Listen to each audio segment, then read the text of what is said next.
National Herald case મામલે ભાજપ કાર્યાલય ઘેરાવાનો કાર્યક્રમ। અરવલ્લી જિલ્લા કોંગ્રેસના કાર્યકરોએ કર્યો વિરોધ। મોડાસા કોંગ્રેસ કાર્યાલયથી ભાજપ કાર્યાલય તરફ કૂચ કરી છે। અરવલ્લી જિલ્લા કોંગ્રેસના કાર્યકરોએ વિરોધ કર્યો છે। નેશનલ હેરાલ્ડ કેસ મામલે ભાજપ કાર્યાલયને ઘેરી લીધું છે। જી હા, મોડાસામાં કોંગ્રેસ કાર્યાલયથી ભાજપ કાર્યાલય સુધી કૂચ કરી છે અને કોંગ્રેસના કાર્યકરોએ વિરોધ કર્યો છે। પોલીસ પકડવા આવતા કાર્યકરોને પોલીસ વચ્ચે ઝપાઝપી થઈ હતી।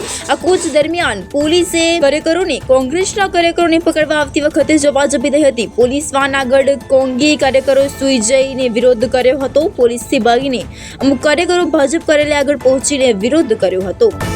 100 થી વધુ કોંગ્રેસના કાર્યકરો પોલીસની ધરપકડ કરી છે। જી હા, 100 થી વધુ કોંગ્રેસના કાર્યકરોની ધરપકડ કરવામાં આવી છે। પોલીસથી ભાગીને અમુક કાર્યકરો ભાજપ કાર્યાલય આગળ પહોંચીને વિરોધ કર્યો હતો। જિલ્લા કોંગ્રેસ પ્રમુખ, પૂર્વ ધારાસભ્ય સહિત કાર્યકરોને ટાઉન પોલીસે લઈ જવામાં આવ્યા હતા। અરવલ્લીમાં નેશનલ હેરાલ્ડ કેસ મામલે ભાજપ કાર્યાલયને ઘેરીને કોંગ્રેસના કાર્યકર્તાઓએ વિરોધ કર્યો છે।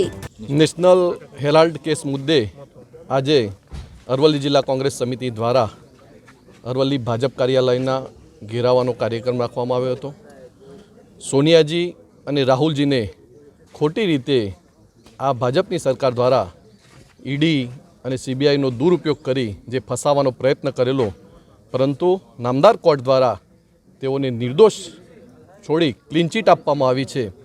ત્યારે આપણે જોયું કે ભાજપ સરકાર હંમેશા વિરોધ પક્ષના નેતાઓ સાથે ઈડી અને સીબીઆઈનો દુરુપયોગ કરી અને કઈ રીતે આ નેતાઓને ફસાવા એ માટે હંમેશા પ્રયત્ન કરતો હોય છે। પરંતુ લોકો પણ જાણી ગયા છે કે આ ભાજપની સરકાર હંમેશા સીબીઆઈ અને ઈડીનો દુરુપયોગ કરી અને નેતાઓને જે ફસાવાનું કામ કરી રહી છે, વિરોધ પક્ષના નેતાઓને જે ફસાવાનું કામ કરી રહી છે, એમાં નામદાર કોર્ટો પણ હંમેશા સત્યમેવ જયતે ના નારાને ચરિતાર્થ કરતા હોય છે અને જે નિર્દોષ છૂટ્યા એ બદલ અમે આજે દેખાવો કર્યા।